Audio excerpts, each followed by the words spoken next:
Oh, Okay. Okay. Everybody feel good? Yeah. yeah. Yep. Yeah, the pink is working. Okay. Oh no, that's going It- crazy. It's crazy that I didn't even think about this, and I got pink in this and this pink, We definitely came coordinated and then because with the browns. Yeah, Brown. with it. went crazy with this one. Yeah. Yeah. I'm not going to, yeah, this is a crazy. I love it. All right. Okay. Coordinated. We can switch the light. Yeah, switch that light to a little. What? That's fire. Right there. I think that'll do if we can see it. Okay. Huh? Hold on. My bad, Teddy. I know you probably. Teddy, like, I'm trying to get us going. Get Super Bowl tonight. Okay. Hell yeah, we gonna What time does that start? I don't know. see. Oh, 6. Okay. All right. How y'all feel about it? Let's see. We feel great. I feel like I need to. Or is that better? I think I'm cool either way. Hit. Oh. All right. Ready to go? Yes. Welcome back. My name is I am your host. God damn it. He's somebody. Redo. Redo. Running back. Cut. Welcome back. I'm your host, the one and only ZB, and today I got my nearest and dearest with me as always. I got K Smooth to my far right. What to do? I got the lovely Miss Chaynler Joy in the middle seat. Welcome to the podcast. Let's start there. Thank you. Welcome to the podcast. And Teddy, I haven't forgot about you yet. Hey, cause I was about to say something. Yeah, man. Shout out to We got my guy in the chair, Teddy B. Of course, he's here. You can't go without him, man. He's a vital part to the team. Yeah. And That made me blush. and this is episode. I'm not gonna lie to you. I don't know. We're like 34. I want to say it's 34, right? Telling you, it's 30. Yeah. All right. Well, Good. 34. If you keep going. Sure. That's how old I am too. Hey. So that works out. hey, Yeah, we hit that thing. Is everybody here in their Don't say nothing, Cam. yeah. I love it here. People be like people who are the younger generation that be like 30 years old. I'm like, I feel like I'm just getting started Just getting started. here. Like, Cause like my 20s was a blur. Like I had fun. The only thing I wish I would have did more was travel, but Yeah. I was working, Mm-hmm. experiencing some hardships. Yeah. Life was hitting me. Now it's like 30. I feel like I'm in cruise control now. Yeah. And, you know, that shit starting to fall in place. You know, you like Exactly. got some system and processes that work out there. 100%. Definitely. Definitely ain't no games though. 30s. Oh no. You gotta Mm-mm. be on it all the time. Nah, for real. And that's one thing, like, even looking back on my 20s, like, I just turned 30 on Thursday. Oh, okay. Welcome to the best era of your life. Yeah. Hey, that's what I'm hoping it is. It is. You know, Trust me. that's what I'm going for. Yeah. So, I did a lot of reflecting on, my 20s and just thinking back. And I think my biggest regret, like how Cam said he wish he would have traveled more, I wish I would have saved more. Because, like, I had ample opportunities to do everything else and, travel, see the world, like, everything taken care of through the military. Yeah. But now it's like, I probably should have been a little more responsible. Like, it's not like I'm playing behind, but it's like I could have been doing better. I hear you. it fuck you up when you start seeing like, people you went to school with, they buying a house, they on their second and third kid. See, that don't fuck me up. Yeah. That will with me because it's like the financial like responsibility behind it. That's what gets me because I'm like, you saved up, say what, 10, 15, 20,000. For a house, yeah. Put that down. Then you paying, your mortgage, all of this other stuff, insurance. And then if you do have a kid, Yeah, that's you got that Other expense too. expense, yeah. And then you still seeing some people out here traveling, vacationing, still living their life. And I'm like, damn, I just stopped living paycheck to paycheck. Like, you know what I'm saying? Like, That. it's hard. No, I hear you. I actually agree with that. If I was to redo my 20s, the one thing I would do is save more. Mm-hmm. Yep. It's because it's just like, you get that opportunity, right? You like, boom, I want to go do this. Yeah. And it's like, all right, yeah, I might be able to make it shake, but I'm gonna be walking a tightrope, Exactly. you know? And it's like, damn, had I put away that little extra cushion, you know, I wouldn't have to worry about that tightrope or, you know, when you looking at all these jobs being letting go of people, Exactly. you know, like, damn, it's like, I don't know what's gonna really happen, Yeah. you know? So since you're fresh into 30, like, how were you, or was your mindset going into 30? Were you like, I'm turning 30, or was it more? So publicly I'm turning 30 publicly, right? Because that's a lot of times what I show the guys and what I joke about.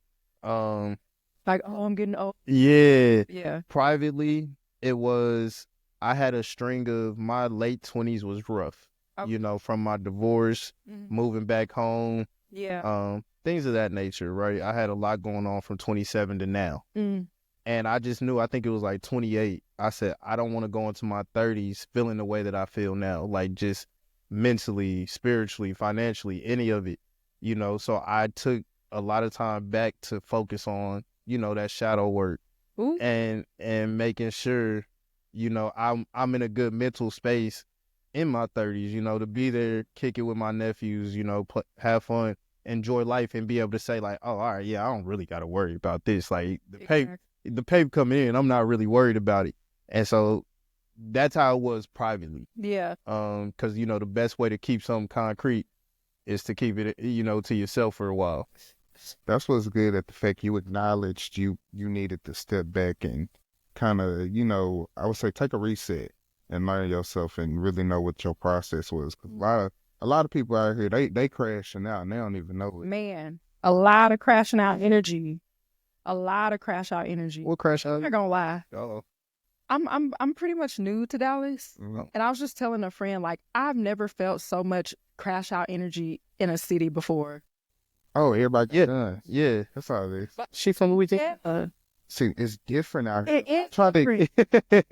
to people from Louisiana to Texas. It's different. See, in Louisiana, the energy, okay, that little boosty energy in Louisiana is carried through the hood. Yeah, it's definitely there. So, it's definitely there. It's them type of people. Out here, it's everybody. It's a whole granny.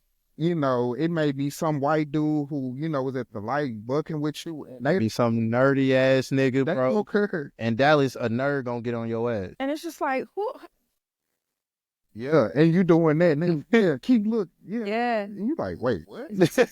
Like you said, in Louisiana, it's consolidated in certain neighborhoods, whereas Dallas is just Anybody can be in Target and see some crash out energy. Yo, imagine getting pressed in Target. I'd be mad. I'd be like, nigga. Yeah. What? We're in Target. And you can be in a nice Target too. And you'll be like, I thought What's going on? Yeah. Yeah. Really, I'm sorry, but it's really them Indians out here right now. All right, you not finna get us canceled like we talking about with the dot or the feather? Which Indians? The dot. Okay. I'm sorry. Indian? I'm talking about the. Welcome to 7-Eleven. Yeah. Listen, I'm just saying. Versus like Native American. Versus Native American. No, not the Native American. Okay, that like Indian. Okay. India and the curry eating niggas. Man, hey, wow. Hey. Just listen to the way they talk to people. Sure. Like, oh, like you less than. Like condescending. Oh, worse than that. Like, so they talk about some of the earth, like, and then they're always right. They'll argue with you. They always right. They drive. They'll cut you off. I remember I was in Costco. This is when I knew it was bad. I seen a white man spaz. If a white man spaz out on you, you did some shit. Yeah. So, you know, it's the long, like, baskets that you can, like, stack up, like, boxes and shit on. So, I got one of them. He got one of them. We in the produce side. This Indian dude, I guess he saw some plums or something he wanted. Mind you, the white man is getting ready to pick some up. Indian man walked across his cart, picked his plum, walked back. That white man turned around. This is when I knew it was something. The white man turned around and looked at me like, yeah, he hit me with the "am I tripping?" I said, "Oh yeah, they lost they fucking mind." You lost? Hey, you just see this? And see bro, went off on that Indian. It- Went off. And I'm just sitting here like, yeah. Yeah. What was the Indian's response? I said, you were in the way. And he was like, you fucking wait your turn. We don't do that shit over here. I'll never fucking forget that shit. Wow. And it was one of them, ooh, like, Yeah, ooh. I'm sure it's very entertaining. He finna fuck you up. I know, and I was wanting them to, Taking his plum. because I would have sat there and gave my police report. I would have told everything. Like, You know how they be doing us? yeah, man, I seen him discriminate against that guy too. I see. I think he called him a wigger. That's so funny. Shoot, isn't that some type of, what is it, discrimination? Like, Nah, can he get charged for that? Something happened, huh? I'm sorry, but yeah, like, nah, for real though, like, just next time you get around them, watch how they act. Not, it's the men. The women, they can, now, if you're in the convenience store or something, the women will kind of get fly with you too if you don't let them use their coupons. But, you know, the men, Okay. just go to the strip club. You'll see them Indians in the back. I'm definitely gonna note that. the I'm definitely gonna note strip that. club is crazy. The strip club is crazy. Hey, I done seen some Indians in the strip club getting real handsies for $20. I went to the strip club once in my life, and I was like, "This isn't it for me." Oh yeah, down here. Because I'm like, you know, as far as like the strip club experience, all right. I'm like, let me get my one experience out the way. But I'm like, I don't have to. Did you go to a topless or a nude? I went to a topless, and it was in Los Angeles. Okay, see, yeah, that maybe was good for you because down here, down south, They changed. Y'all like them full, but They changed it. Yeah. I mean, but the food, yeah. the food though, Huh? the food. I'm telling Niggas got me fucked. At strip club, So the chicken wings are supposed to go crazy. you know, They- it's so funny. the pasta. I'm not eating booty juice, pasta, and chicken wings. And I'm not eating booty juice like I pasta and chicken. done had gumbo in the strip club. Type of stuff, huh? Some of the best food I've ever had though. Well, Yeah. I don't have that. I didn't have that experience in LA. What have? As far as like being able to have soul food at the strip club. Oh, I'm sure. I'm sorry. So what is the strip club Yeah, experience in Los Angeles? I mean,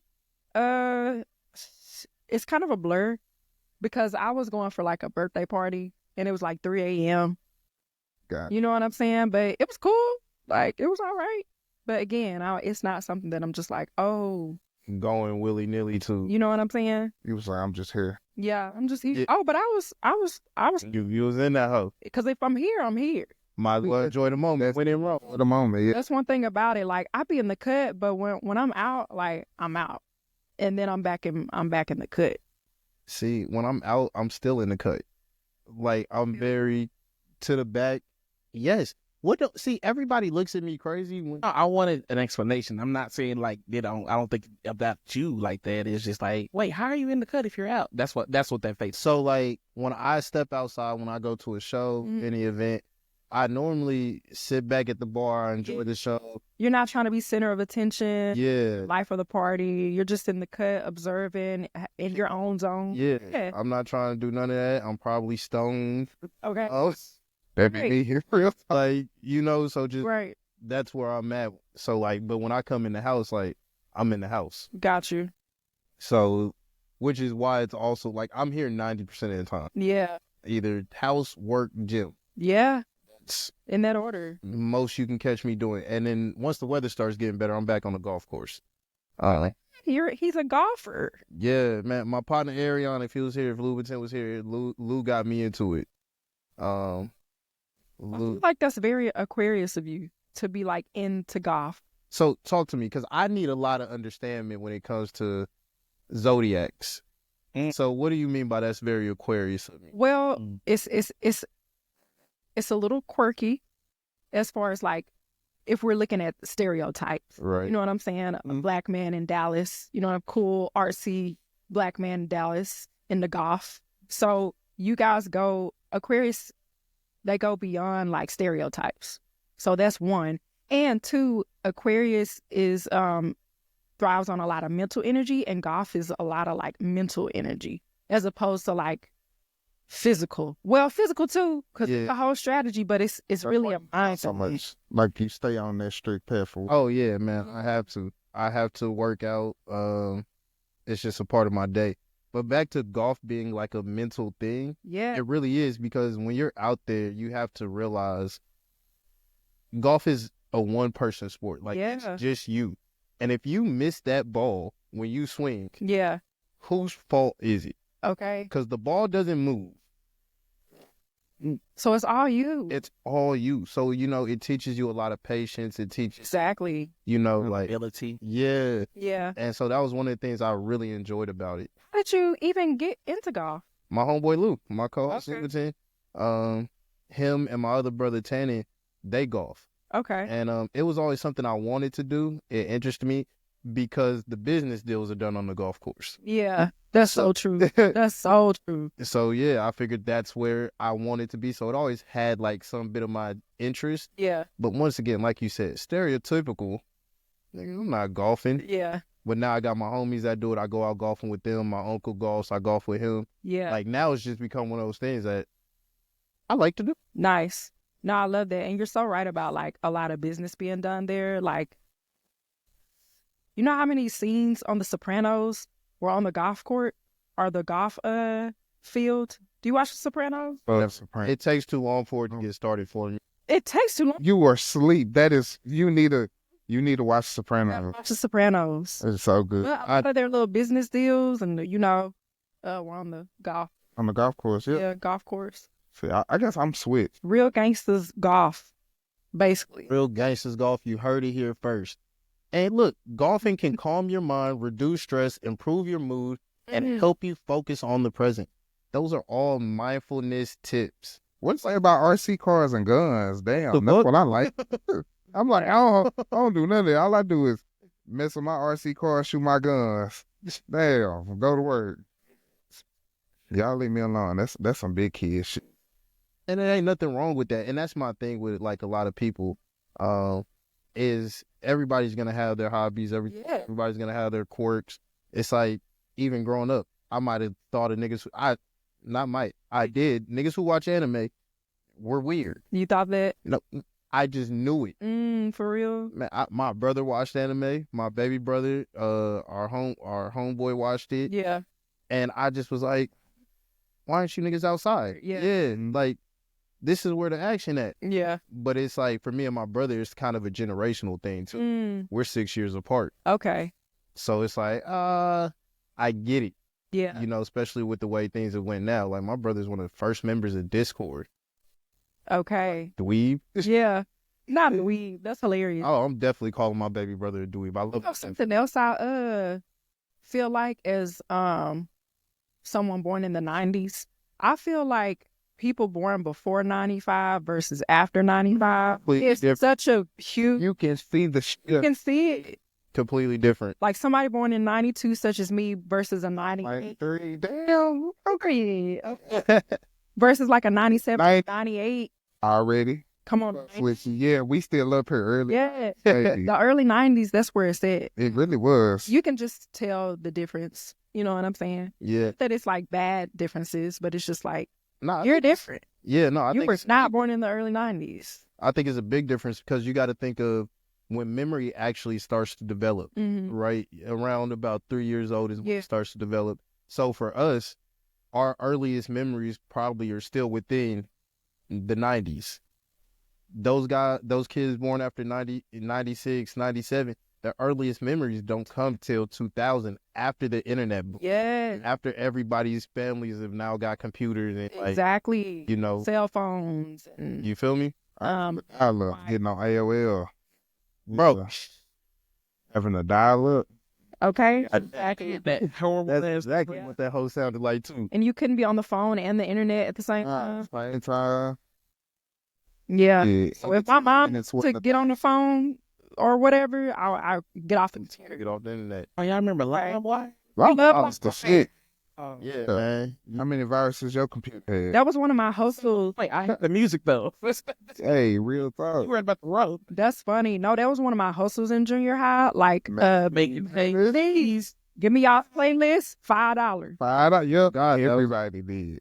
Know what I'm saying? I took that and then went and bought candy and started hustling the candy. Yeah, that's how I made it. I had Said, the CDs and the candy on lock. okay. I felt like I skipped Right. that stage. I went straight to bad behaviors early in like middle school. Is that so? I did. Like, I don't know. It's just so I went straight to bad behaviors. I skipped selling candy. I skipped selling CDs. But like I always had the CDs. Like I was that kid that had a CD player in his pocket, like on his winter coat. Oh yeah. Mm-hmm. But like just when I started to kind of maneuver in what I was doing, like we washed cars. Yeah. Mm-hmm. And then when I started to kind of just maneuver on my own in like 7th, 8th grade, Yeah. I started to dabble into what I seen in my neighborhood. Got you. Got you. So like I grew up in Georgia, I grew up in Denver, I grew up out here, but like a lot of what I seen early on is in Georgia with the older guys. Okay. So what they were doing, Where in Selling cocaine. what? Nah, I want to selling blow. Whoa. Oh, Yeah, whoa. Don't put that conspiracy on me. I didn't say that. I'm sorry, bro. I couldn't even get with you on that, Cam. Yeah, man. Hey, You know what the way it was going, he was like, the older guys, they were selling, and I was like, damn, just like cocaine. Yeah, blow. whoa. Damn. Boy, I won't even look blow away. Somebody told me, bro, I'll never forget this. It's a couple years ago. It's we did a Christmas giveaway, or not a giveaway, but a Christmas drive. Mm-hmm. After we went back, we had a party, and it was some girls there. Yeah. Go out to the car, smoke, roll one, or go to smoke. Yeah. Me and my partner, we got our own joints. They was like, oh yeah, you can hit our blunt too if you want, woo, woo, woo. And she was like, but I gotta warn you, it has such and such in it. I said, bitch, you better keep that blunt. Matter of fact, get out my car. Yeah. Why would you even? That pissed me off. But, yeah. Pass me a Primo blunt. Yeah. That Thing, was coke in it. Yeah. Yes. like disrespectful. I'm glad she at least offered, like, let a nigga know. Yeah. That's why I don't really hit people stuff that's already rolled up like that, just off the strength, because Damn. yeah, you ain't about to give me. It's intense. If I don't know you like that, I'm probably not. Yeah. And Like, you come back, you ain't the same. Yeah. Yeah. That happens to a lot of girls. I'm not fucking with it. Yeah. But yeah, nah, just like what the older guys were doing, it was just like I knew guys that were counterfeiting money. Yeah. I knew guys that were selling. I knew it's just what it was. Yeah. So, as you're trying to find yourself in that mix, Yeah. like I wasn't really a criminal type of individual. Mhm. Like much till this day, not a criminal type. Yeah. Jail has no place Period. in my mind. Period. So like it was very short lived, that period of my life where I was kind of like dipping and dabbling. Yeah.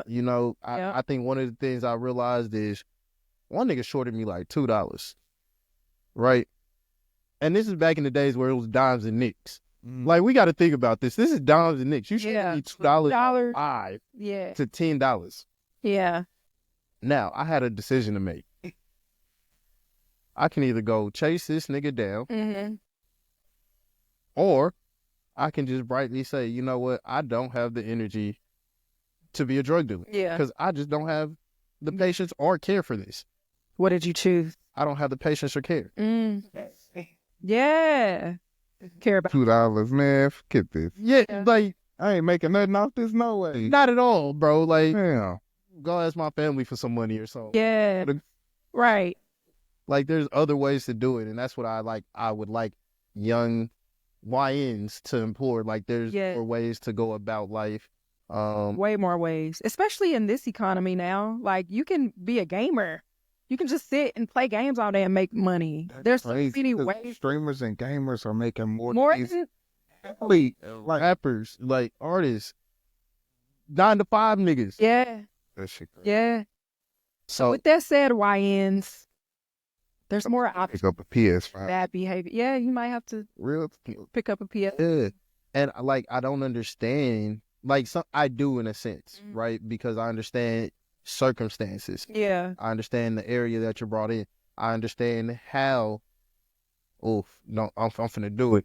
I understand. There. Yeah, I understand how the government, kind of put us at Pushes this. Yeah. this disadvantage. Yeah. So it's like I can't fully blame you, but my nigga, in the world of social media, you could be yourself. Yeah. Like whoever it is that you really are. You don't have to be this, Yeah. you know, Exactly. all of that. You could be yourself. If you a silly nigga, be a silly nigga on Instagram. Yeah. You see it work. Look Yeah. at Drewski. Yeah. You They did. Yeah. know I was like, I should have took that route.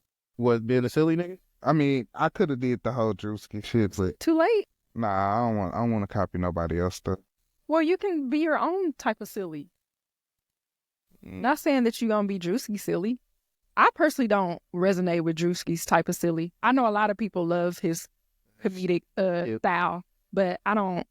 Swipe up. Yeah, it's kind of head ass to me. Yeah, it's Very- it's how I feel about Kevin That Hart. was like, I feel like that was my high school like Oh, era. era. Had a head ass era. Yeah, That's why it's like cool that you paved your way, but it's like, nah, I could. Yeah, So I remember a time like, damn, that was me. got you. you feel? Got you. But it's like where we are now.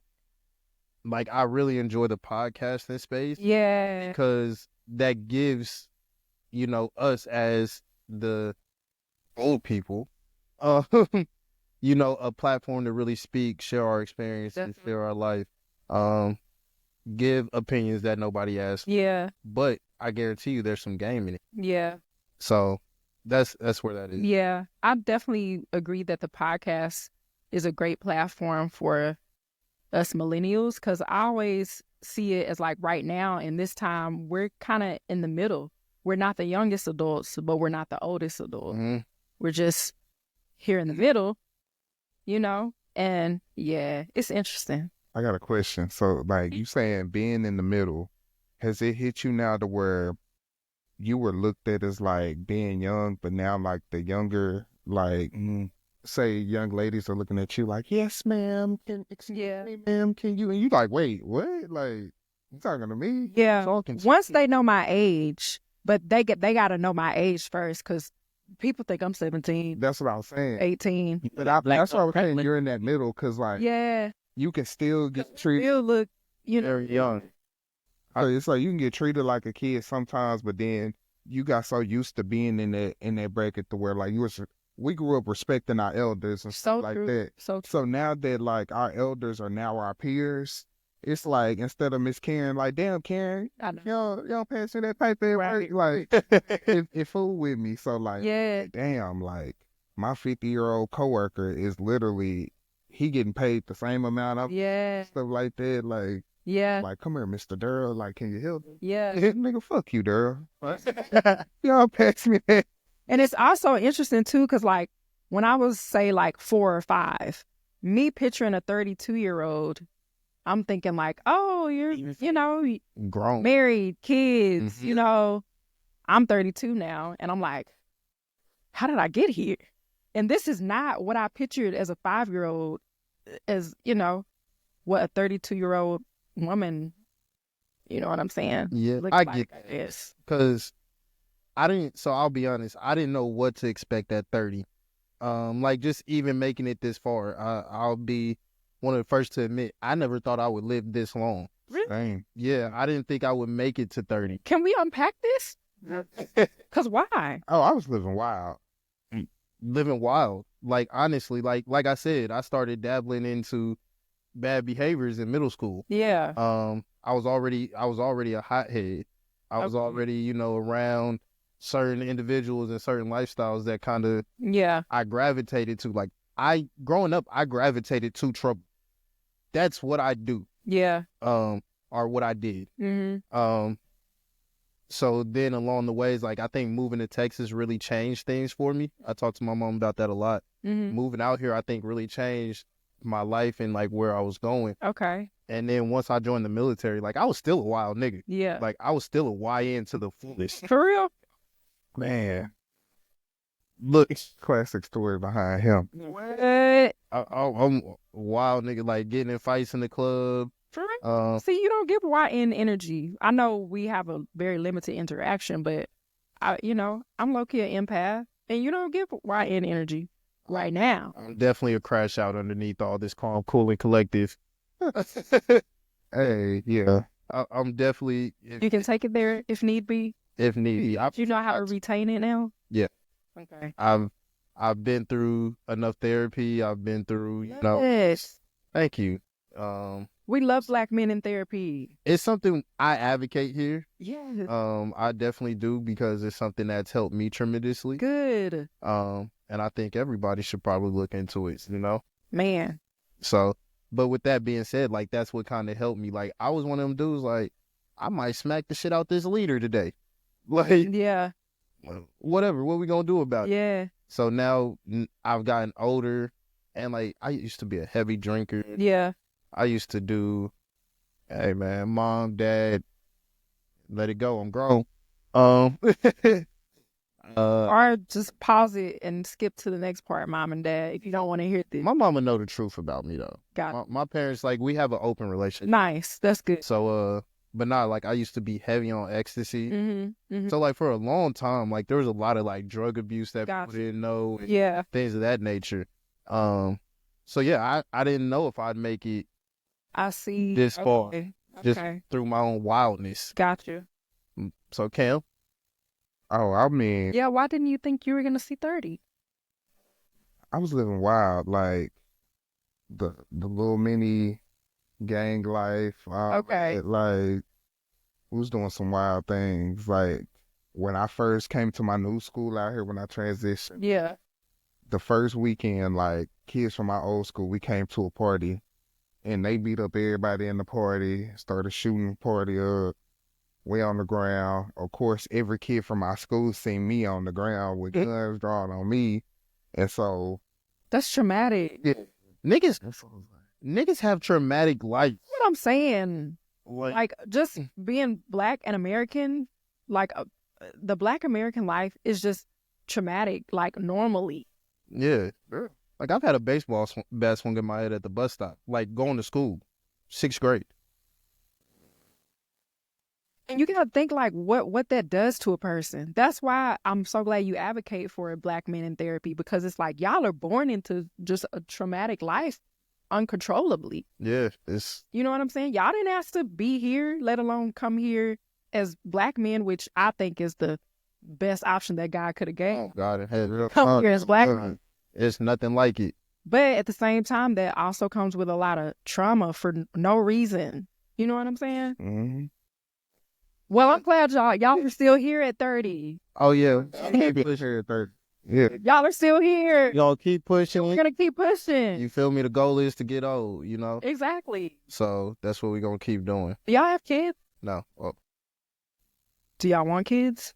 Yeah, I want kids. You want kids? I want kids. Do you want kids? it's looking very unlikely. Okay. I enjoy Okay. the freedom of Yeah. like being able to do what I want when I want. Like even having my dogs is a bit much at times. I feel you. Like, Feel you. you know, so right now kids aren't necessarily in the plans. It's not something I'm thinking about. Yeah. And, you know, if by 35 I don't have any, I'll be, You're good. yeah, you know, it's no point in being like 50 something trying to raise a little man or something or a young woman. Yeah. That was my dad. I was 17 and my dad was 50 and he was like, "Oh yeah, you have a little sister on the way." Damn. Yeah. Was it, wait, Sure. was he out there just like, fuck it, I'm just, That's a whole, Papa a Rolling Stone, Papa a player. it's giving Papa was a Rolling Stone. Okay. So that's the situation he got himself into. Long Island. Tell it. Okay. That's something he got himself into, but it's a blessing. My little sister is 15 now. So Aw. yeah, that's my girl. But no, don't be 50 and finna have a kid. Yeah, no, I don't like my uncle was one of them. And shouts out to my uncle. Yeah. But like he got 2 kids back to back. And like his oldest son is a year younger than me. My god brother. So he's a year younger than me. It's like, dog. Yeah. Starting all over? It's starting all over again. Yeah, I'm not trying to do all that. Yeah. So I'm at that point now. It's shoot the club up with who I'm with. Okay. I mean, cause what we waiting on? What are we waiting on? I done survived my 20s, no kids. Now it's like that 30s. Like if I really want to sow my seed, you know. Yeah. I think there's nothing wrong with both of y'all's outlook on it. What do you feel? Yeah. About kids? I am okay with or without. I'm 32. My mom was 37 when she had me. So, my mom was 38. My dad was 36.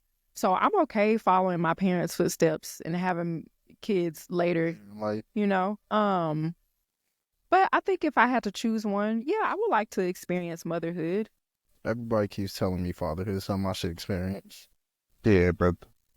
Yeah, I second that. I kind of 30, but no pressure. No pressure. Yeah, All the pressure. I do think that it's a beautiful experience, fatherhood and motherhood. Let it fly. I can't stand this nigga. I think so. Once again, right, being rooted in trauma. You know, I think that's where a lot of my issues with becoming a father stem from. Feel that too. And granted, me and my father, we have a great relationship now. Like, and it's one of the things I'm very grateful for. Yeah, It's something I've always wanted. So, but growing up, not having that, gotcha. you know, and then seeing, you know, I watch my homies, my uncles, and my dad all have to go to court, pay child support. Woo, woo, woo. I'm like, I ain't trying to. I done seen all of this. Yeah. I done seen the bitter baby mamas. I done seen this, that happen. And I'm like, Yeah, I don't want no parts. yeah, And then along with because my thing is, if I'm going to have a kid, I want to be married. yes. You know, that's the more important part to me. I want to be married first. And after the divorce, He said after the divorce. Wow. Yeah, I wouldn't even thought of that. it's, you know, it's really like unlikely for me right now to get remarried. That's really where a lot of that stems from, is like, I was hurt. Like, really, and granted, like, some of the things were on me, like, are things I did that damaged the relationship. yeah, There are some things that were misunderstood, you know, but hey, the relationship ended for what it needed to end for. right. But like, divorce in itself, it felt like I lost, like, you know, when people say like a shadow limb Yeah, or a phantom limb, yeah, that's what it felt like yeah. the first year. Mm, And I was like, niggas got me fucked up if I'm ever going through that pain again. yeah. Like, No, I hear you. so like, I'm more terrified of the divorce process and going through that, and then, you know, just everything else that could follow now that I've been through it and I've seen it, like, that it happens. Experienced it. Yeah. No, I get that. So yeah, Well, you never know. You never know how things will unfold. You never know. I'm pretty apprehensive. I feel you. I feel you. Oh. Especially if it's like a recent departure or a breakup or divorce or whatever. So I've been divorced 3 years. Okay. And I come to find out, you know, that I'm not particularly ready for, you know, what somebody else wants. Yeah. You know, that are what comes with the relationship and what comes next. It's a lot being in a relationship. It's a lot. Kind of stressful.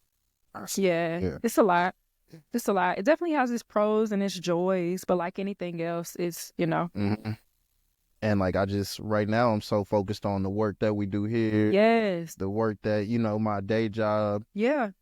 I'm so focused on things that matter that it's like, I don't even know if I could fit the time in. Exactly. You know, to cater to you and love on you the way that you need to. Exactly. And the way I seen it, you know, post any relationship, you know, and particularly like my last too. Yeah. You know, it's kind of robbery.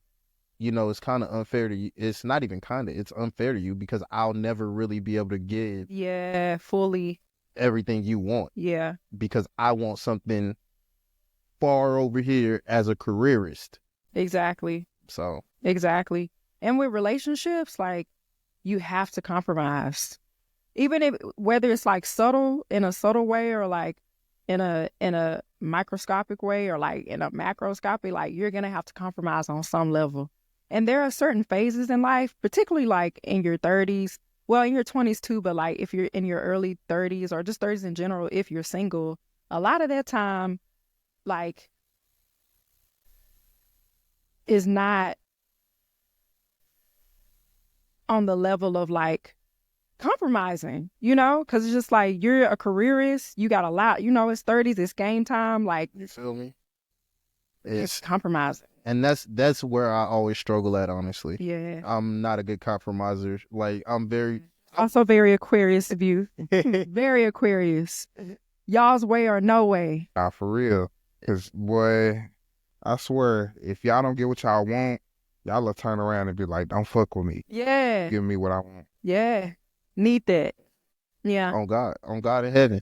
Look, on God in heaven, yes, need that. I want it all. If not, I'll go. Yeah. I'll get it done another way. Okay. You know, it's more than one way to skin a chicken or cat, whatever the saying is. Yeah, I know what you mean. Both of them. You feel me? Oh. So Both of them. I'm always gonna get to it. I'm always gonna figure out a way, or you know, I'm gonna move you out the way and put my focus elsewhere where I feel like it needs to be. Okay. Exactly. No, I feel that. I definitely feel that. So let's get into some of the music.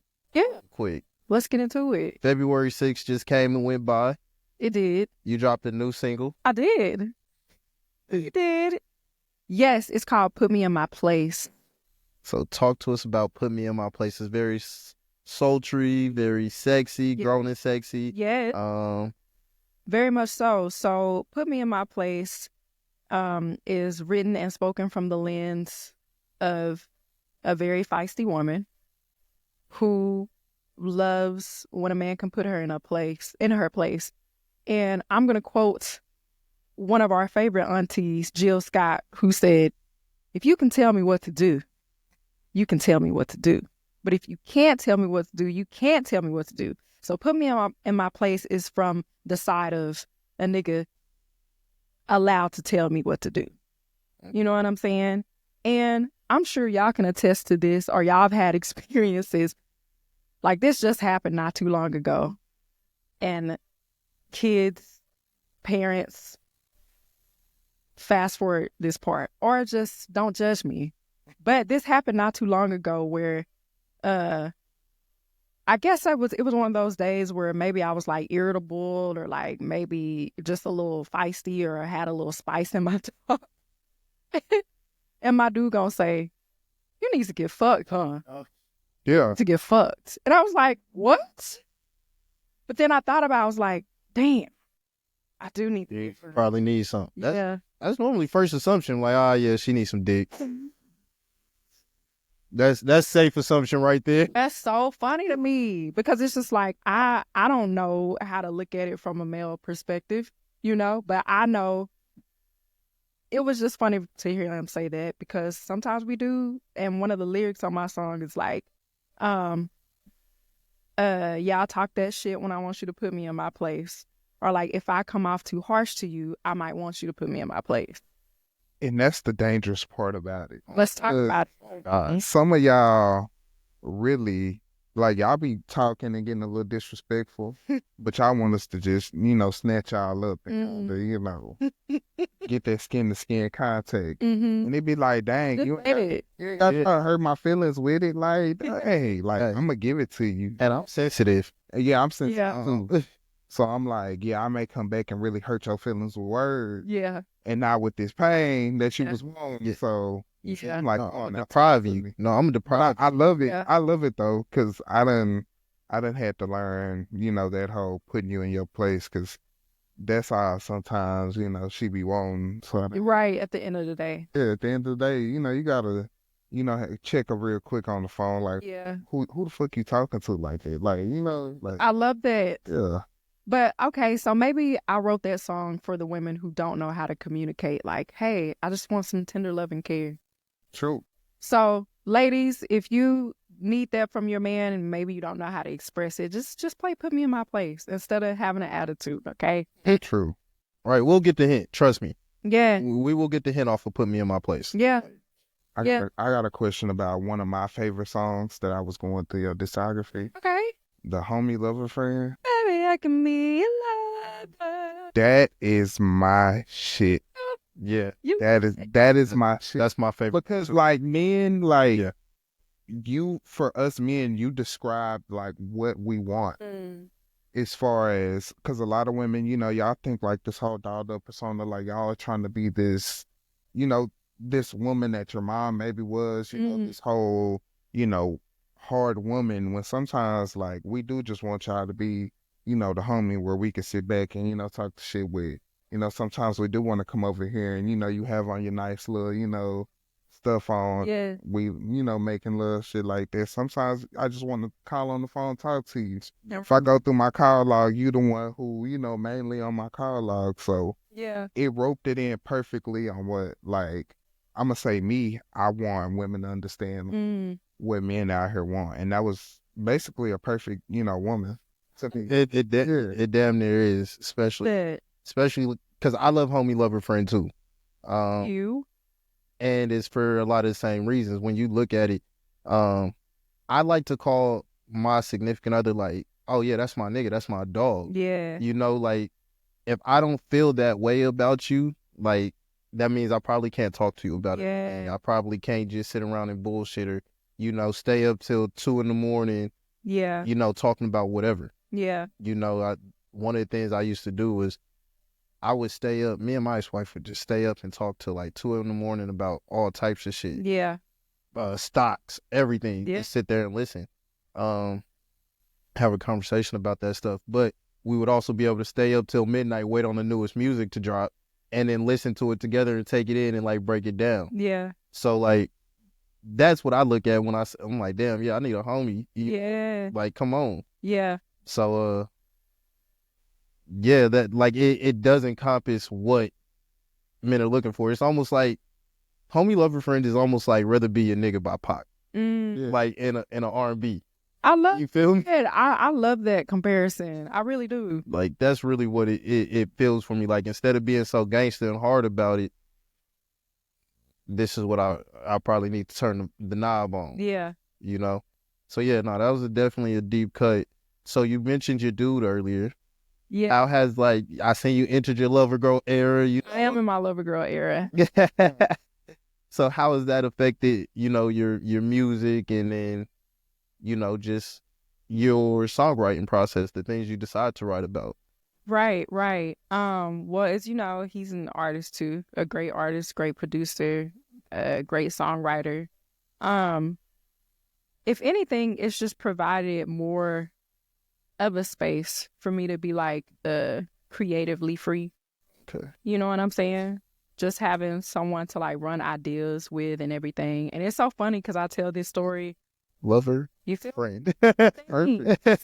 It's funny because we joke about this, or I joke about this to him all the time. Like one of the times that we first met, or like first worked together, like we clashed. Wow. Because he's very headstrong, very opinionated. Yeah.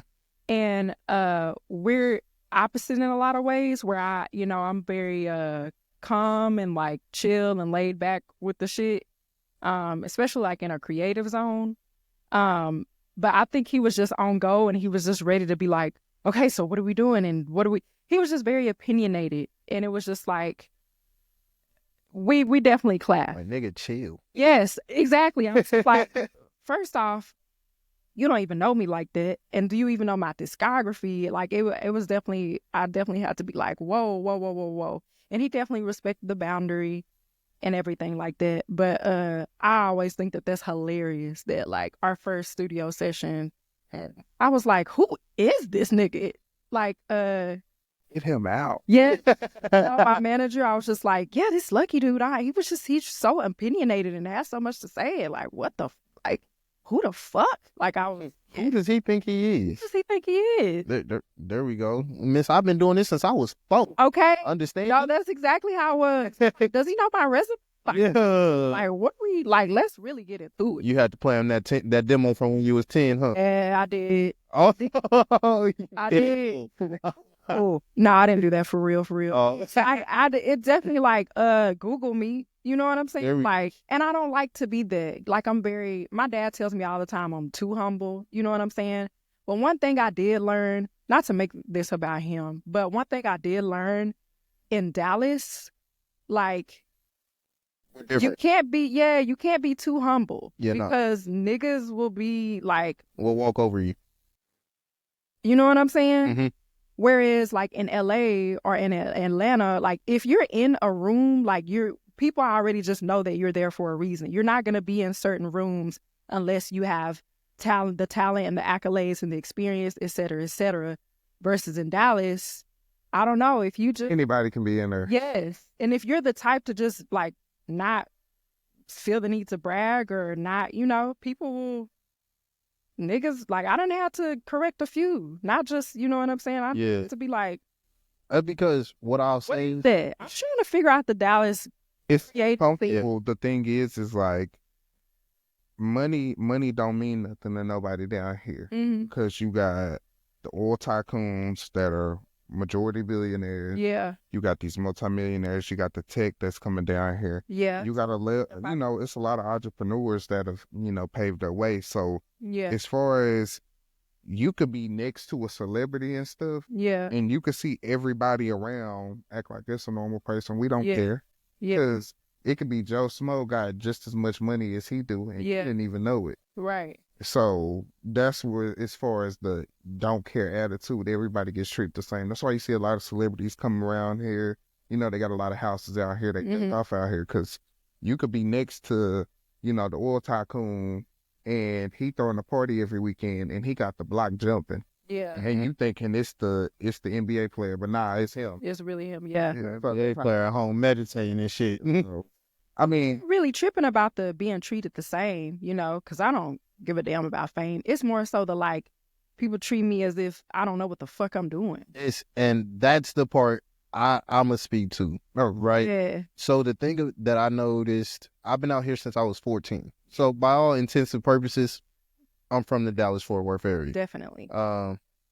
So what I noticed is it's like what we went back to earlier. Like anybody will get on your ass here. Mm-hmm. So niggas in Dallas, we have this bravado to us, like this ego, Very much. because we're from Dallas. Like to be from Dallas, to come up here, you have to come up tough. You have to come up Yeah, very braggadocious, yeah, loud, yeah. flamboyant at times. Not that. Don't say flamboyant. Well, he said, "Don't say flamboyant." Don't say that now.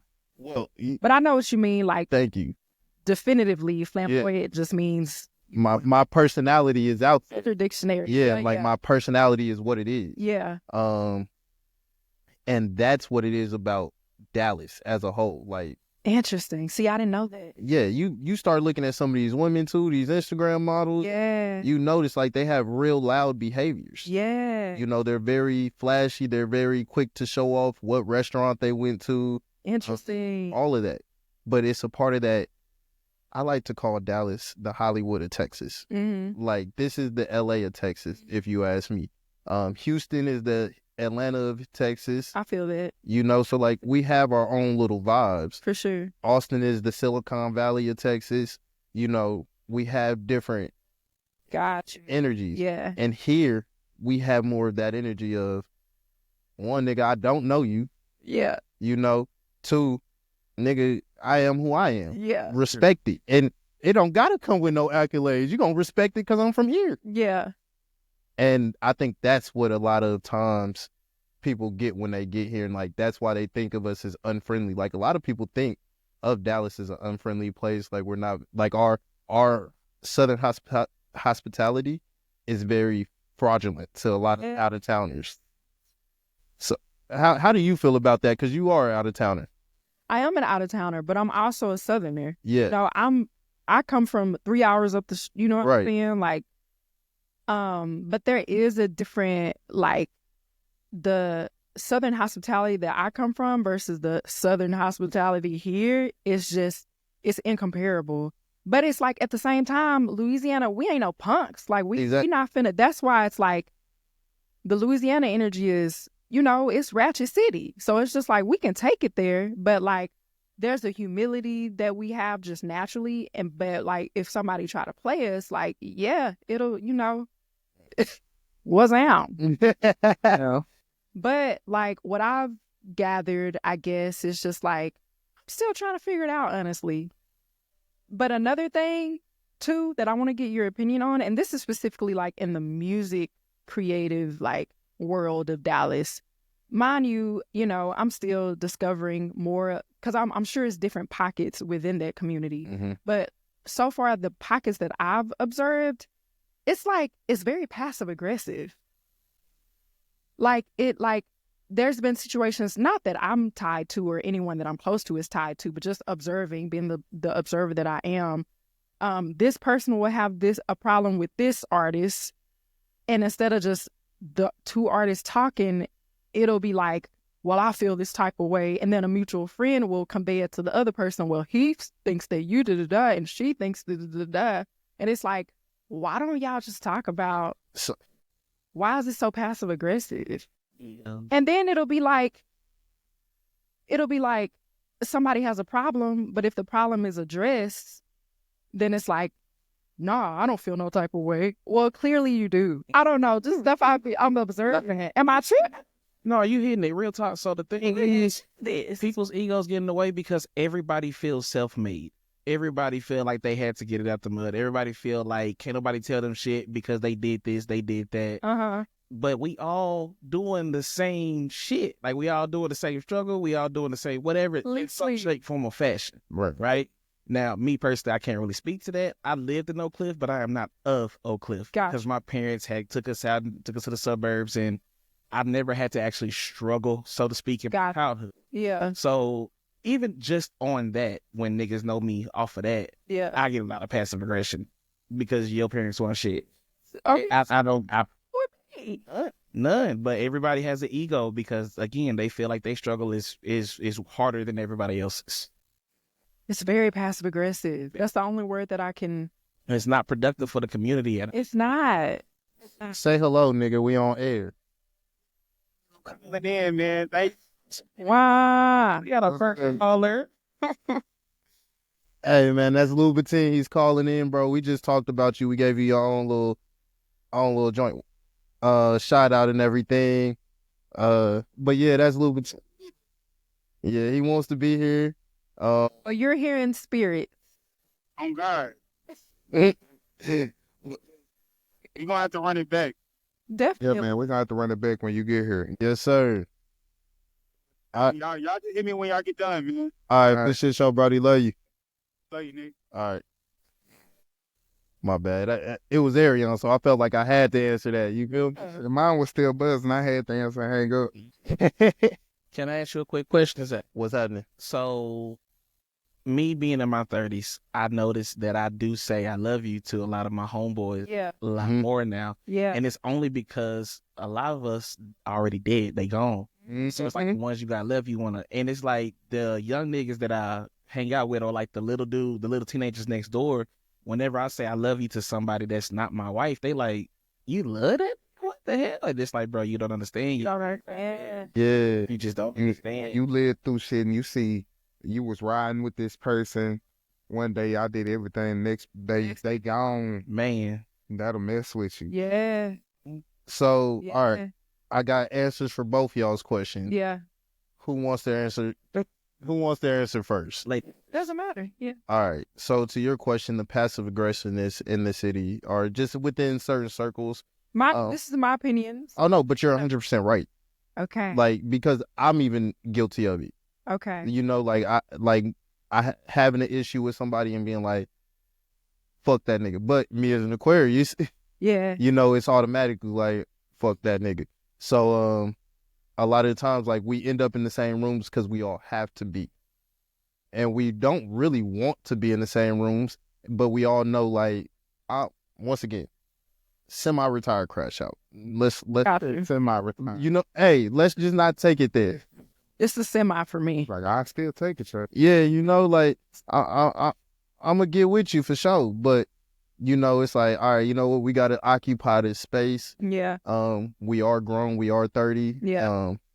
How can we do this without, you know, an issue, without really getting into some true type of issue, you know, fist fight or something. Yeah. And a lot of times it's just, fuck it, we just not gonna speak. You know, it might be some side eyes, some glances, you know, from opposite ends, like who's ever, and because I'm always checking my six. Yeah. Like, you know, like, I'll be damn if a nigga sneak me. That'll be the day I go buy a beer. Yeah. Yeah. Nah. That'll be the day I buy a Corona. And good luck. Drink half of it and crack it on his head. I ain't gonna drink half of it. I'm just gonna pour half of it out, man. And then I'm gonna pour the other half on him. LOL. So yeah, like that Yeah, you should have said crash out. Leave the semi out of it. I don't argue. I just hit that bitch with the body. Hey, man. Hey, I done seen a lot of shit happen in clubs, so like I'm always on team. Like I feel it. it's like damn near trauma. You ever seen a Hennessy bottle fly across the club? Yes. The crazy sight. You watching it, you like That's all you hear. boom, and then all of a sudden it's a brawl. I seen a girl get hit in the face with a CD. A CD? Yeah. Like, that's too much. Like a star? See? Yeah, like, hey, I went to a concert. Like a frisbee. That's exactly how it happened. I watched it lead a man and he slung it and it said turn sideways and hit her in the face. No, that's horrible. Yeah, and I was like, damn. That's fucked I'm up. mad as fuck because if it was an opening act, you just made me miss who I came to see. Bitch, like, I wasn't even here to see you. Hey, it's with your demo. With your mixtape. Got me this fat ass cut across my cheek. Right? Yeah. Ain't nobody listening to this anyway. I never forget that shit. That was the funniest shit ever. That is crazy. It was at the Devin the Dude concert, bro. Oh wow, I'd be double pissed. Yeah. Damn. Just imagine, it was some old people, like, you know, and it's somebody opening up and they don't know who the fuck it is. So they just sitting here standing. And just to get hit with a CD. Yeah, I'd be mad as shit. Be like, oh, fuck passing out CD. Yeah, I didn't come here for this. It's 2025, nigga. Yeah. I would have sued Gas Monkey. I would have sued the shit out of Gas. Let him do that. Right? Throwing demos. He ain't got no money. Nah, but sue the venue. Gas money. Because they let this nigga throw these po-ass demos out. Crying, yo. That ain't nobody finna This listen was a hazard. What are they finna listen to? Who has a CD player? Is the question. That's the first question. High. Yeah. Like, and I'm saying it was like a real hit. Like, she was out. Damn. Oh, she. Aw. Yeah, like she didn't finish the concert. I took her spot. Oh, that's why you know these stories. Yeah, that's why I know the story. I I watched. slid right up in there when she walked out. Right up in there. As soon as they picked her up, I slid on in. That's too funny. That's crazy. Oh, it's not funny. So Nah, this shit hilarious. It's funny. I don't give a fuck. that's kind of funny. If you ain't in it, it's fucking hilarious. So to answer your question, Teddy, me telling my homies I love them. So this comes with a bit of a monologue. First and foremost, it stems from a spot of, like I said, none of this is possible without Arion being here, without Cam being here, without, you know, my brother, any of them. Yeah. First and foremost. So I love them for like believing in it is what I'm trying to do. Yeah. And taking it upon themselves to take this as serious as I do. Yeah. Second, I've known these niggas damn near half my life. You know, like, I done went to school with these niggas. I done grew up with their families. Yes, I love them and their families. Like, these niggas got my nephews, my nieces. Yes, I love each and every one of them. Yeah. Cam, it's okay. Don't cry, bro. Hey, man. That's one thing I will say about like Dallas people, and I think that this is when I start to see the similarities between like Dallas and Louisiana.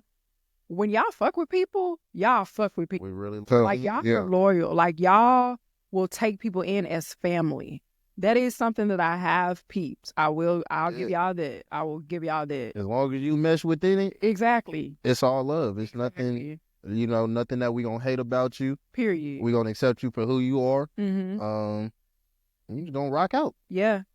So with all that being said, though, my sister, we're a day apart, and she's my brother's best friend. She was my brother's best friend. But we're 1 day apart. Her name's Bria, and she passed away in May. Last time I seen her was on our birthday last year. So this time last year, I talked to her the week of, like literally a couple days before she passed. FaceTimed her, everything, smiled bright as ever. And that weekend we got the call. And one of the things I said after our birthday was, damn, we ain't getting no pictures. You feel me? We ain't getting no pictures. But we said, hey, next time. Yeah. You know, next time. And that next time was gonna be in July. Yeah. However, we didn't get next time. So it kind of that's another thing that factored into my 30s. You know, like that. Cause that just happened in May. Yeah.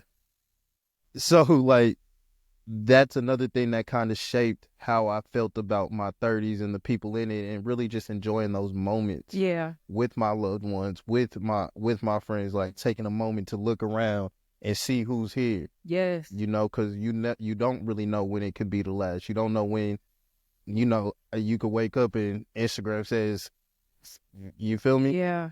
So that's a large part. So I'd rather my homies always know, one, I love them. Yes. Like, and it comes from a real deal, true place. Yeah. I'll do anything for you. I'll go to any lengths. Whatever it is to help you win, I'm gonna do it. Yeah. You know, the only thing I'm not doing for you is going to jail. Period. We're not doing that. Agreed. You feel me? Agreed.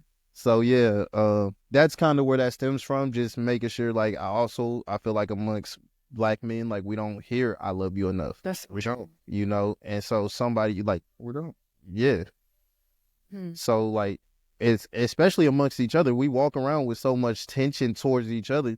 Like, nah, man, fuck that, man. I love my niggas. Be safe when you out here in the world. Yeah. Be, you know, Okay. every time. Like that. I- Yeah. So that's really where that stems from, is, you know, actually loving my brothers, actually, you know, loving my friends, the people that are around me and that truly pour into me. Yeah. I want you to know that matters, Yeah. you know? So yes, with that being said, happy birthday to my sis. Her birthday was February 5th. Happy birthday. God rest Bria's soul. Is long live SS. Is forever your world. I promise to God that. Yes. So yeah, Yes. yeah. May her legacy live on At- forever and ever and ever and ever. We always gonna keep it. You feel me? Can I see it? Aw. You feel me? So we always, Nice. thank you. That's nice. So we always gonna keep it. That's my baby. That's my dog. And especially for somebody I had only known for like a year. Really? So like, I met her the August prior. I came into town. It's like I said, my brother's best friend. Yeah. Immediately took me in like I was somebody she came up with, and we immediately was like this. So much so to where it was like she knew before my brother I was coming into town. Yeah. Like, we was celebrating, we was planning this birthday together. Yeah. You know, so Oh, wow. it's insane how a short amount of time somebody can have that effect on you. Yeah. And yeah. Yeah, that's something. That's something. So Happy heavenly birthday. yes, sir. Be heavenly. Yes. But yeah, enough of this sad shit, bro. I don't feel like crying on camera. All right. Hey, I'm trying to okay. hear, man. Yeah, man. Enough of that. Let's get back to the music. Yes. You know, so let's talk about that put me in my place and intimacy in your records, you know? Yeah. Well, I will say something, I guess, a feedback or a note that I've received a lot in my artistry these past, 10 years is that my music, even if it's not necessarily about intimacy, like, it oozes sensuality. Yes. It's your voice. Really? Yes. Your voice. I've been trying to pinpoint, like, what, like, you know, where lane you fall into, what's the singer, like, I was like, and I've hopped around so many different places. For real? Like, So, bring it's in. been hard because, like, I'll think at one point I'll be listening, I'll be like, Aaliyah. Okay. Then at one point I was like, Jill Scott. Okay. Who, and then we got to Janet this afternoon. Yeah, when you was talking right before the song, Okay. you sound just like Janet. That's so funny. It's funny because this happens all the time. Like, people aren't sure who I Just that lane. That's all I'm saying. I'm not trying to say you sound like this person. Just like when you look at it, you have the neo soul sound. Mm-hmm. You know, you have that sexy, sultry voice to go along with that neo soul feel. Yeah. You know, so it's like a unique sound. It's very unique Wow. and hard to pinpoint, like, who your inspirations are. Right. No, I get that a lot. Classy, sexy. Okay. Yes. Mm-hmm. Yeah, it's not right. It's like class. It's like, yeah, we gonna make a baby. Yes. That's like the biggest compliment ever because I'm influenced by, I was just talking about this the other day, like, how I'm influenced by like the R&B and soul of like the 70s because the Marvin Gaye's, the Whispers, like, they was talking about fucking. Yes. They was talking about, Yes. Yeah. but they did it in such a tasteful way. And that's what I would like to bring that back because, you know, a lot of the stuff we listen to is very much like pussy, pussy, pussy, dick, dick, dick, dick. That's what I don't. Oh God. And while that's cool and everything, I guess it's just like, that's not, you know, I don't resonate with that. And I know there are a lot of people that also don't resonate with that. Not to say that they don't resonate with intimacy and sex, you know. There's a way to go about it. There's a way to go about it and express it. And I think that sensuality oozes out so much in my music because I am like very reserved in that way, like just chopping it up. Like in regular life, I'm very reserved. So the outlet for me to express, you know, this wild and raging, you know what I'm saying, woman is like through my music. You know what I'm saying? And I get that from my mom, just like that classiness that I like to implement, you know, not that, you know, I'm just a prude, you know what I'm saying? No, like that. Like, it's not to be broadcasted. Exactly. You know, and like that was one of my things too. Like I realized like I'm not a big PDA person. Yeah. Like I'm not PDA. I'm not holding hands. Yeah. Don't try to kiss me out in public. Like we could do that at home. Like you can give me a little peck. Right. But trying to make out with me in like these public settings where there's people around, I feel like that's a bit much. Yeah. I get that. Like, I'm sorry, I'm the exact opposite. I was a dweeb growing up. You were what? A dweeb growing up. So when I finally got girls, slob me down. I don't care who there. I don't care if it's your mama. I don't care who. Slob me. Show me how you feel about me. Because I didn't think I'd ever. Wait, right? Remember. Hey, did you watch anime growing up? What's it about? Still do. I'm still current. Hand in hand. I told you. That's funny. Me, I'm okay with PDA, but what I'm not okay with is like a lot of people being in my business. I agree with that. Yeah. Like if we're out, like I'm not gonna hide the fact, you know, who my dude is. Mm-hmm. Like I'm not like, if you see my dude out, you're gonna know that we're together. But like, even just on like the social media tip or just talking or chopping it, it's like if you know, you know, and if you don't, it's probably not meant for you to. It's not meant for. I don't like a lot of people in my relationship business. That's one thing I've found hard to find in like the dating scene as far as social media has like come about, right? Mm-hmm. A lot of girls want to be front and center. Yeah. You know, and granted, I'd like to put my life more like, the stories I tell here. Yeah.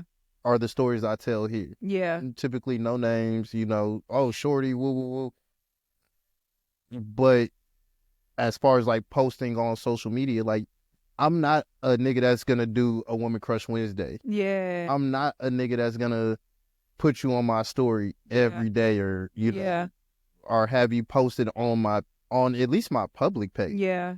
You know, my private page a bit different. It's just family, close friends there. That's who should know. Yeah. You know? Yeah, exactly. The world doesn't need to know because, one, I decided to be in the spotlight. Yeah.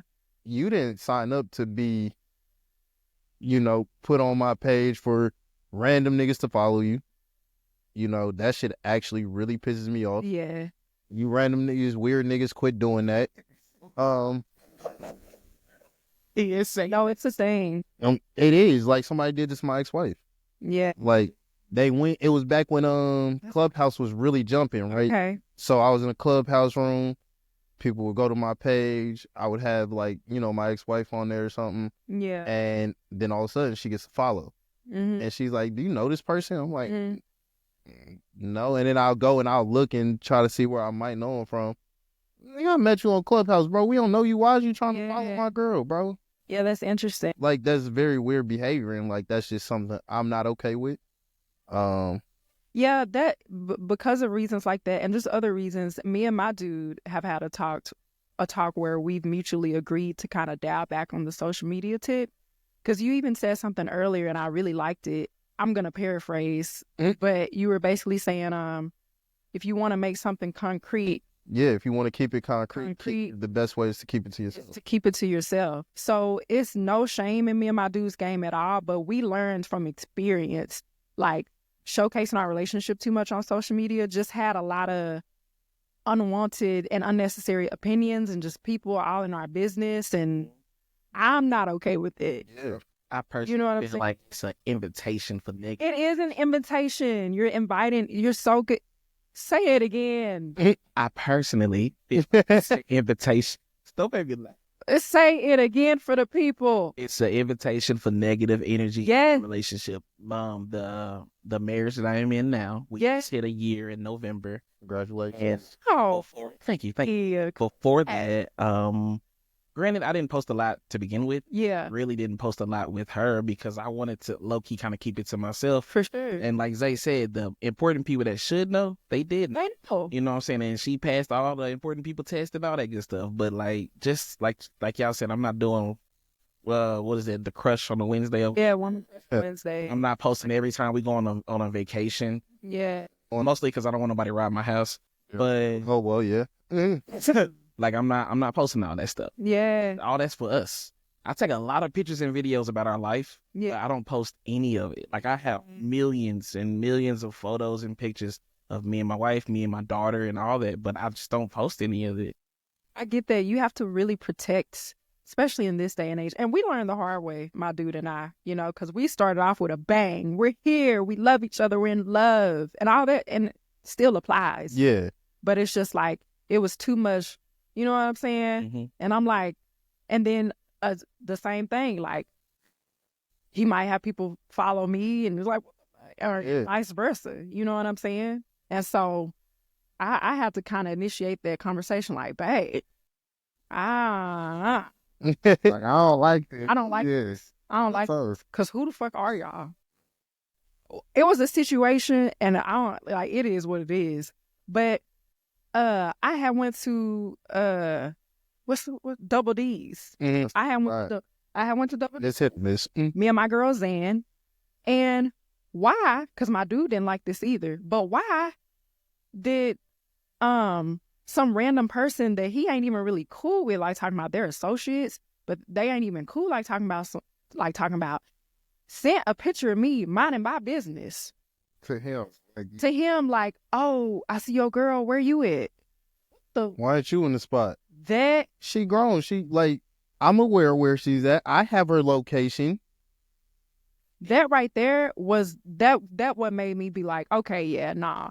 Because, Why? like, it's weird because it's like, I'm minding my business. Like, okay, if I was doing something crazy, all right, maybe, you know what I'm saying? Take a picture of me, like, if I was just down bad. But the fact that I'm just here, sitting pretty, minding my business, and you felt the need to take a picture of me unsolicited you don't have permission to take a picture of me? Yeah. And send it to my dude? Oh, I was hot.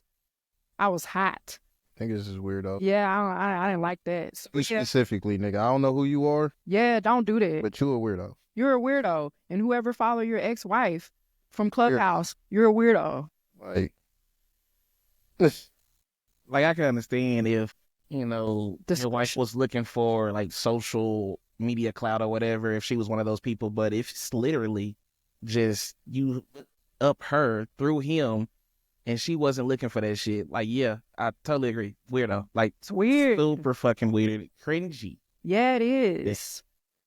Yeah, it is. Uh, Yeah, I don't like it. yeah. So we're way more discreet now. Way more discreet. And like I said, I respect it. I was even telling them prior to it, like, hey, I've noticed this. Yeah. We're gonna keep it that way. Yes. We'll like we just did. We'll talk about it without saying names. Hey, for sure. Um, Because like you said earlier, you didn't even know that we were I together didn't. until recently. Yeah, I want to say it was. I can't say too much, Got you. but it was probably around when he got himself a Louisiana girl. That's when I found out. Because one thing about it, us Louisiana girls, your wife is probably from Louisiana. Anyway. Anyway, So yeah, like But- that's when I found out, okay, gotcha. and I was like, And that's how we like it. It's like, if you know, you know. Oh. And you organically found out you're someone that we both, you know what I'm saying? Like, you're cool. God will make it to where whoever is meant to know will know. it's going up. Gotta, Yep. And that's a blessing in itself. Yeah. So hold on, let me get to my notes. I got some notes. Come on, notes. Bring them out. Bring them out. What about you? Do you be public with your relationships, or you be? Nah. He said absolutely not. Not a chance. That's right. Because you got too many people, like you were saying, they get in your business and then get I hate it. stuff. It's like, nah. Yeah. Then I'm not with somebody who's insecure. So she not one of those people that's like, oh, why you don't have me on your social media? Yeah. Because I'm like, my social media is my social media. Period. It's yours. Like, you don't have to go back and forth and do all that. Yeah. People know, like, you know. Right. So. Exactly. We love that. Yeah, I'm still, that's what I'm looking for. Like, just understand, like, this is nothing personal, but that's also where I'm at a point where maybe I need to just begin dating within my industry, too. You know? That'll kind of help me with the fact of, all right, you're in a public eye. So this is what you're used to. Yeah. You know, you're boom, we're not really worried about that because you already know what goes on. That's a good point. You know? So I think there's like a lot of things I'm starting to learn. Yeah. As like I move around and I'm starting to, you know, grow the platform. Yeah. Be more in front of people, like, cause now I act. So yeah, like, you know, now that I'm starting to be more out front and, you know, we'll say possibly. I don't think I'm that recognizable yet, but, you know, be more recognizable. Yeah.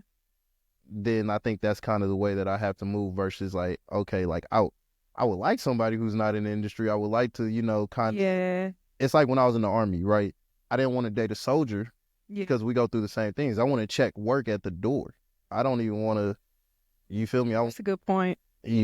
But now it's like, maybe, but even then, I'm not really necessarily searching for anything. Yeah. Like I said, I'm more focused right here on what I got going. Yeah. Absolutely. It's definitely pros and cons either way, you know, like dating someone in your field versus dating someone outside your field. You know what I'm saying? So how do you think that's worked for you and yours? You got to understand, like, a lot of it, I think, is like location too. I think that if we weren't in Dallas, I don't know. I think maybe because he's, you know, pretty known here in Dallas. Because he always is like, when I make my fuss, because he'll tell you I be fussing about, you know, people in our business and how do people even, you know, and he's like, you got to remember, like, he's like, I don't think you understand, like. I'm a nigga in the city. Yes. I don't think you understand, like, not only is it like popularity on me, but it's like you have a level of popularity too. It's like this newcomer, this singer, you know, like you get attention too. Yeah. So he be trying to defend himself because I'd be like, have you been doing too much talking? But he's like, no, it ain't me. Oh. Who is it? It's the city. It's and that's what he was trying to explain. He's like, I don't think you understand. Like, I'm known here and like you're known. So it's just like, we're just a popular couple. I'm like, I don't want to be a popular couple. It's unfortunate. That's a con of dating somebody who is also an artist. I don't want to be popular. Never gave a damn about being popular. Look, tell it again. You know, but we, unfortunately, in my opinion, are. So, I don't know. I'm trying to navigate it. I can imagine it's hard because as much as I say I'm not recognizable, Cam like low-key smart. I be saying that shit all the time. You know dang well you recognize. So, yeah, like, you know, just even on that note, like, you know, I pop out and somebody's like, who's this? Exactly. Even if we try to be discreet, it's like, again, we're not hiding the fact that we're together. So if you see us, you're going to see the chemistry of a couple, of a normal couple who love each other. So, meanwhile, I'm getting secret pictures snapped at me, minding my business at Double D's. The fuck? Nah, that shit pissed me so off. Because I'm here. It's probably because you're new here. Yeah. Oh, God. Yeah, we gonna notice somebody that isn't recognizable. Like, because once again, you got to think about it. It's like when you ask about the passive aggressiveness, right? You got to think about it. We all know each other, right? A lot of them went to school together. A lot of them went to DISD, you know, in general together. So they already come up together. And when we don't know you, you know, from school or from hell in the last 5-6 years, as this scene's really grown, Yeah. we're gonna know, hey, who are you? Yeah. Oh, you be with Buddy. Yeah. Interesting. Yeah. And then like that's kind of how that goes about, if in my opinion. Yeah. You know, when niggas know each other and come up together, like you see a lot of it. Like I think this city is very cliquish. Very much so. You know, which contributes to the passive aggressiveness. You know, so it's like when you realize that and you move it around through these different cliques, not with them, just through, you know, going to their events, supporting your homies. So true. You know, you'll notice like, oh, she's at all of Buddy's shows, or Buddy's at all of her shows. Exactly. But who exactly is she, like, Yeah. that makes her important enough to, I won't even say important enough, like, because the talent is there. Yeah. You know, that speaks for itself. Yeah. But who did she know in order to put her in these right circles? Got you. Yeah. I think that's more so what it is, because you have to find it. You have to, especially our scene, you have to truly find and know, like, where the shows are. Yeah. Who's throwing the shows. Who's... Yeah. So, could you omit something real quick? Yeah. Interesting. Okay. Well, that actually helped me understand a lot, because he'll tell you I'd be fussing. I'm like, why are we the topic of? But like you said, you broke it down in a way where I can, you know what I'm saying, perceive it in another light. Mm-hmm. You know what I'm saying? I'm glad I could. Yeah. Thank you. Thank you. It's gonna lighten his load. Hey, I'm here for you. Hey, brother. I sure be blaming him. So yeah, it's not necessarily him. It's not him going out bragging and boasting. Like I said, I've talked to him. Yeah. And then I'll talk to him again, like, nigga, like, you know, like, you ain't even. Oh, yeah. And, you know, and like I said, that's something I respect just as a private individual. Yeah. You know, when you're private, you can only respect privacy. 100%. So, and I feel like a lot of times what you'll see is because we are a little more braggadocious here. Yeah. Like, niggas will brag of what they got going on in these streets. Like, you can hear it in the music. You know, a lot of times it comes out kind of toxic and, you know, but it's what single men do. Yeah. Yeah. You know? Yeah. It's not necessarily us being toxic. It's us moving within our freedom. Yeah. Now, you deciding to brag about it and brag about this chick and this chick and this chick. It's like, oh, you know, right. Like, your man done caught me in some shit. Like, for real? He done caught me in the act of some shit. For real? Oh, God. And like, it's just like, damn. And like, it's just like, I ain't saying nothing. Look, and it's been just that. Like, if you caught the moment, you caught it. And if you know of the moment and what was going on, then you know of it. Yeah. But outside of that, you don't know what really happened. Right. At the end of the day. You seen what happened in the club. And that's what we keep it at. Okay. You know, it's no names, it's no... Exactly. And so, like, it's always funny, like, just like, damn, you done caught me doing some sucker shit before. That's so funny. But no, he's great. I love him. One thing about it, I love you, babe. That's sweet. Yeah. That's my dog. See? No, that's my dog for real. And I miss my dog. That's my dog. That I will say. Y'all watching Super Bowl together? We are gonna go to a Super Bowl party. Okay. Later. Yeah, my cousin is having a Super Bowl situation. Who you going for? I'm just there for the food. Me too. I'm just there for the food. I'm trying to eat good I'm just there for the food. and get ready for work tomorrow. There we go. Mm. There we go. I would like to see the Chiefs three-peat. Okay. I would like to see it. What the Chiefs talking about? Yeah, you know, and I'm really also just watching for the Super Bowl show. Yes. Are y'all excited for K-Dot? Oh, yeah. That's CK, I think. Yeah.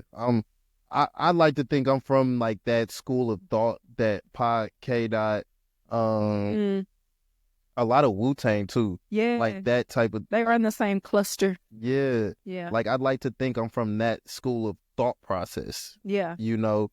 And so that's why I really like them, at least Kendrick and Pot. Yeah. Right? Those are two people Pac, needless to say, you know, is Yeah. a heavy inspiration in my life. Jay-Z is a heavy inspiration. Yeah. But that school of thought where it's more of empowerment, freedom, independence, Yeah. independence from the labels, you know, Yeah. all of that. I'm super into that. Mm-hmm. And as we speak of independence, you are an independent artist. I am. And you're with Iris, which is a indie label. Yes. Oh, cool. So talk to me about Iris. Yeah. So Iris they're basically like artist partners. Mm-hmm. So anything that we do together is not under like the umbrella of just like a label. It's a partnership, you know. So Iris is very helpful. Shout out to Matt Wynn, who is CEO of Iris. I hear he like a switchblade, bro. He do everything. Yeah. Yeah, he does wear a lot of hats. And great at it. That's what I will say I've heard. I haven't met him personally. So, like, that's why I'm just like, yeah. From, you know, just ear around. Like I said, Dallas so small. We all gonna know each other, know of each other. You know, even if it's mutual support. Because me and Imsal follow each other. Nice. Like, we actually, you know, show a lot of love to each other just via social media. Yeah. So, yeah, from what I've heard is he's actually great at all the hats he wears there. Yeah, he's a very multifaceted individual, and where he helps in my artistry, because like as an independent artist, we also wear a lot of hats, and so it's great. Or even just your platform, you know what I'm saying? You need that additional help. Mm-hmm. You know, you can't be wearing all these hats yourself. So where he comes in and fills the gaps is help with distribution and marketing. And also visuals, like the last visual that I shared on Instagram, he shot that. Oh, wow. Yeah. And it was good. Yeah. I like it. Appreciate it. So yeah, we've been in cahoots. We've been in our partnership for like a year now. And yeah, with the Put Me in My Place single, like I think the next day it got two playlists. You got the Nice and Slow and the Fresh Finds. Yes. Congratulations. Hey, thank you. Thanks so much. I appreciate it. Yes. Shout out to Fresh Finds on Spotify, and then the Grown and Sexy on Apple Music. That's what it was. Yep. Mm-hmm. So yeah, he's been helping out with that, and we're just feet to the pavement. Like, you know what I'm saying? And he's very, I mean, it's been 10 years of Iris, and he's just been on this consistent journey that is very rigorous. You know what I'm saying? And a lot of trials and tribulations, but he's just continuing to go and continuing to grow. So yeah, I'm happy to be a part of Iris, and you know, just represent that continuous growing and the independent artist vibe. That's dope. Yeah, That's dope. That is dope. So what can we expect from you and Iris and y'all's partnership in the future? I know South by Southwest is coming up. South by Southwest is coming up, and I can't officially say that I'm performing at the Irish Showcase, but I can officially say I'm performing at the Irish Showcase. There we go. Hey, You know what I'm saying? heard my favorite song. Yeah. That's what I'm waiting on. But there are going to be some amazing other artists that are in the lineup that I definitely can't say. Can't mention. You know what I'm saying? But I'm definitely going to be in that thing. And with this year, my focus with Iris is just dropping music, releases, and also content, visual content, and live performances. Okay. So South by Southwest is going to be the start of that. And yeah, just going to be showing face as much as possible. Y'all are all invited to my single release party. Even though Put Me in My Place happened, it was released on the 6th. I'm having a release party on the 22nd. The 22nd? Yeah, it wasn't going to be the 15th. Okay, that's what I thought. I was like, some change. Nah, you wasn't tripping. It was going to be on the 15th, but it's going to be on the 22nd. I'll be there. Okay, we gonna be there. Definitely come. I'll keep y'all in the loop on the whereabouts. Yep, we gonna be there. We gonna be there. Hopefully in full attendance. If we can get Arion to pull through. I know Yes. his schedule crazy. Yeah, his work schedule kind of wild. So Really? yeah, if we can get him there, then we'll definitely all be in attendance. But I know for sure Cam and I will definitely be in attendance. Teddy, I can't speak for you, but We're gonna see what happens. Yeah. there we go. It's definitely just going to be like a space for all the creatives of different mediums to just kind of gather. You know, it's really not about me, honestly. I just want to since I've been in Dallas and I've met so many people, I haven't like had any type of event. And that's another thing that I do, like event coordination and stuff like that. I just haven't since I'm moving to a whole new place. You gotta know the lay of the land. Exactly. But since I've taken the past couple of years to do that, and I, have this community of people and I'm still meeting people, I'm like, let me throw an event together, celebrate this release, but also just provide an opportunity for me to network with more people and just us all gather under one roof. Love it. You do wear a couple hats, and we didn't get into the modeling and the acting. Well, we'll do that next. Yeah, definitely next time. Yeah. But that is our show. Last but not least, we have a thing we like to do here. Okay. It's called a Song of the Week. We're trying to figure out a better way to brand it. Got you. Okay. But the week. Yeah. So go ahead and Cam, you know yours? Yeah. Yeah, it's kind of hard. History. Honestly, I've been listening to. I'm staying with that homie lover friend because You staying with that's been on a heavy rotation in my mix. I promise you. Like, I'm just saying that. You're everything. Yeah. I'm not just saying it because you hear. Like, I've really been playing that song. It was your voice, all of it. It's like, yeah. Love that. Let's just listen to it. Thank you. I'm honored. That's the second time Homie Lover Friend has been Song of the Week on this platform. Yeah, it has. It's true that it is. And for that, I am grateful. It's a repeat offender. That's what it is. It's a repeat offender. For that, I'm very grateful. I'm trying to figure out what the song. I'm trying to look through what have I been playing a lot lately. What's that one? You got to hear it every day. The one that I got to hear every day. You go first. All right. Oh, that's a hard one, but I think I'm gonna go. Honestly, because I want to go Millie Matoir. Okay, shout out Millie. Like he dropped, Yes, sir. He dropped that amazing 3-pack. I want to go there. I want to go Lil Deal because he just dropped a fire project. Mm-hmm. But 2 Chainz, The Alchemist, and Larry June.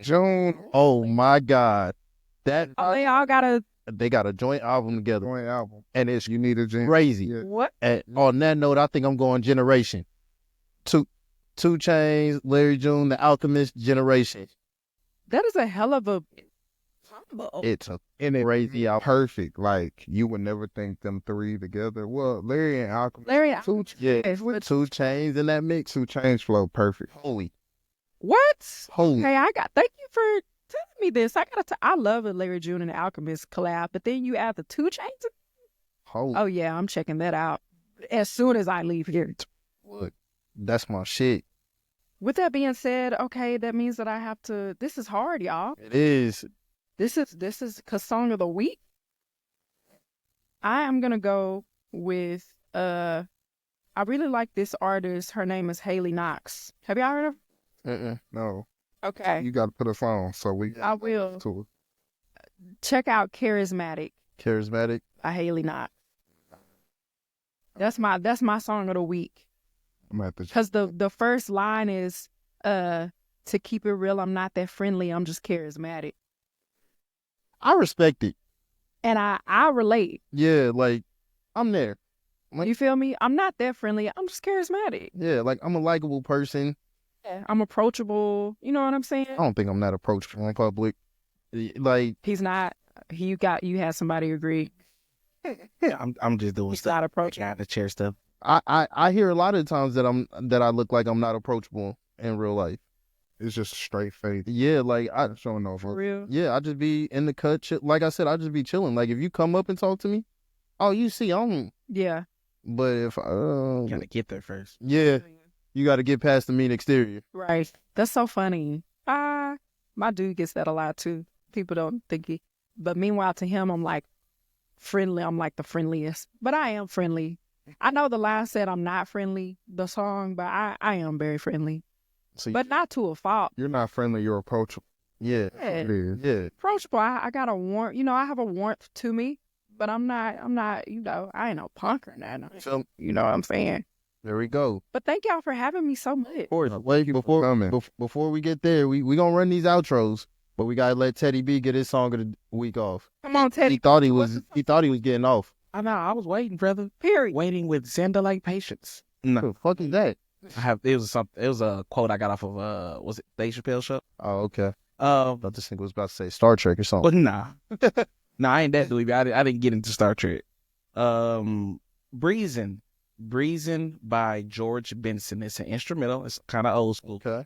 It's just one of those real chill songs that I put on when like I'm rolling and it's a good day and I'm just chilling. It's really nice. I'm gonna have to get Okay. that too. Yeah, I want to check that out. Good. I'll send it to y'all.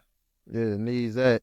Well, and on that note, that is our episode. I'll let everybody go ahead and I'm gonna let everybody go ahead and run their outros themselves. It's your boy K Smooth. You know, we getting ready for this Super Bowl. I'm just gonna say go Chiefs, you know, be along with my boy. You know, my boy's out. We ain't even make it to the playoffs. But yeah, it's your boy K Smooth signing out. Appreciate y'all. Yes, it's your girl Chaynler Joy on episode 34. And make sure you let them know where to find you. Yes, you can find me by my literal government name, Chaynler Joy. I'm sure, are y'all able to have like words and stuff? Yeah. Yeah, whatever you see down here in the description or whatever the case, it's there. You can find me. That's it on all platforms. The R&B Solstice. You know what I'm saying? Be out here, the creatress. Thank y'all so much for having me. Thank you for coming. Thank you. Teddy. As always, it's your boy Teddy B, guy in the chair. Y'all be safe out there. And once again, I'm your host, the one and only ZB. Thank y'all for tuning in. And make sure you tell a friend to tell a friend that this should have never end. And we'll be back at you with another one. Peace.